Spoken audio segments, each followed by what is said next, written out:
Greetings, Elder Blacklight, Al Sharpton, getting ready to introduce Joe Biden. This is Martin Luther King Day. Joe Biden decides to speak at Martin Luther King's former church, Ebenezer Baptist Church. Yesterday we were talking about Baltimore, the water situation, how they don't put money into the infrastructure.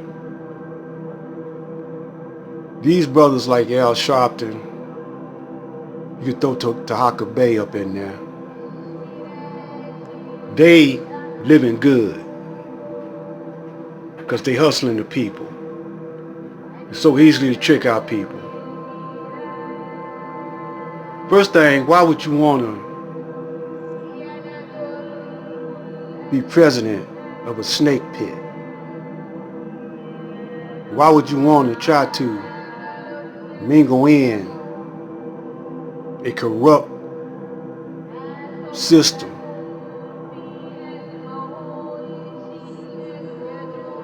And you know you can't change it because the Caucasian ain't gonna give up the power. The caveman is not gonna give up the power. But if you be a devil's advocate like Al Sharpton, you get a little piece of crumbs. See, the Honorable Elijah Muhammad teaches us that a Muslim, a real Muslim, is a brother who wants for his brother or sister what he wants for himself.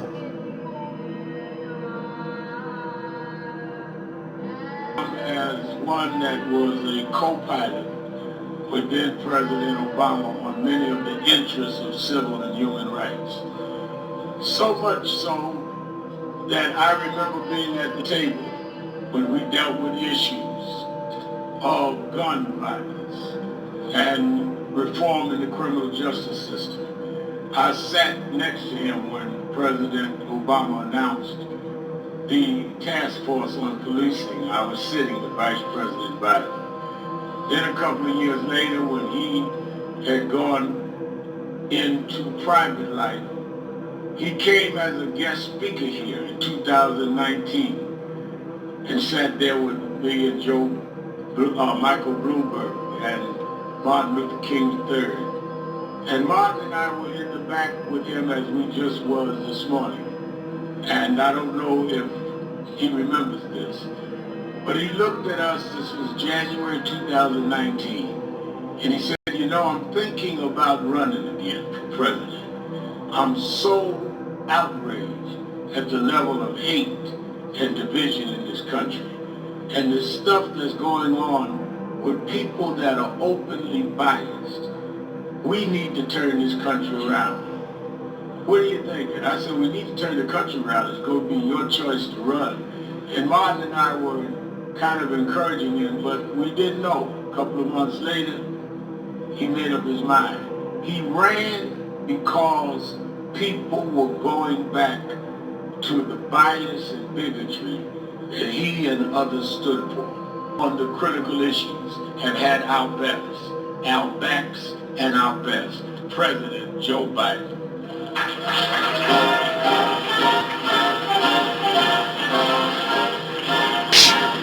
Wow, what a ham.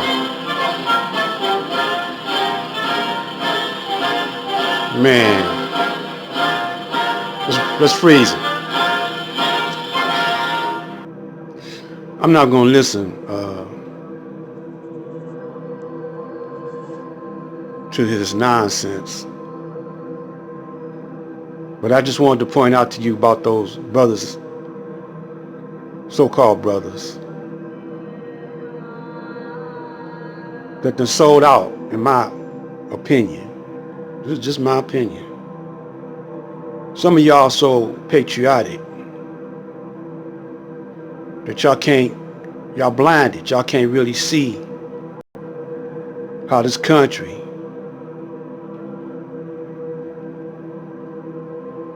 is so corrupt. The foundation of it is corrupt. So why would you want to be a part of that? There's no righteousness in it. Anytime on Obama's watch that he passed a bill saying it's all right to go against the laws of nature, the laws of the supreme being, the Most High,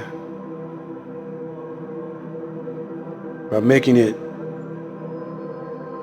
lawful that two men can lie together and get married, and two women could get married. That's the straw that should have broke the camel's back. And then I heard Rand Paul say that Joe Biden suspended the Constitution in the wake of the pandemic.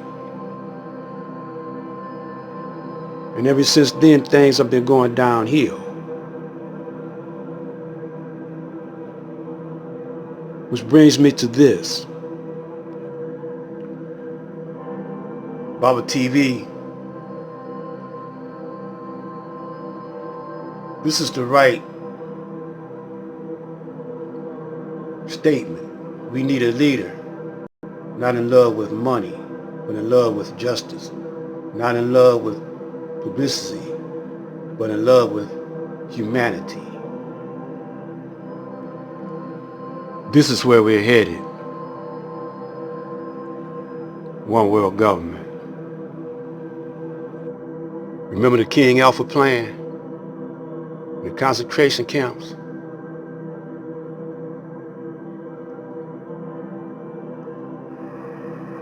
Good point. Let's run down what we're going to be talking about tonight. In a general sense, here's what we're going to be talking about. The first of the programs that we did on terror, and it should be said that with tonight's broadcast, as with the others, there will be strong areas of bleed over, so to speak, and that's an appropriate term given the deadly instincts of the people we're talking about. There will be a strong amount of bleed over from the various lines of demarcation that we have set out for the programs. Although the first part of our series was on the drug connections, the next three on the terror connections. In fact, the drug and terror connections are inseparable. We're distinguishing between them primarily for conceptual purposes because the working capital from the narcotics traffic engaged in by the members of our intelligence community, whom the Christic Institute have termed the secret team, has provided the working capital for the various machinations and skullduggery, which will occupy a large part of has occupied most of our attention in the three parts we've dealt with on terror. Now, in the second program, Radio Free America number 30, the first of our programs about terror, we talked about the Triple Wilson team. We've talked about them perhaps ad nauseum for some of our listeners. We've been focusing on them for years, and we've been focusing on them because not only are they one of the prime movers in American national security policy, but specifically the main focus, the main stock and trade of the Triple. To be continued. Stay tuned for the next video. This is very important, urgent. Muhammad speaks urgent message to the black man or the black light. Assalamu alaikum. Stay tuned.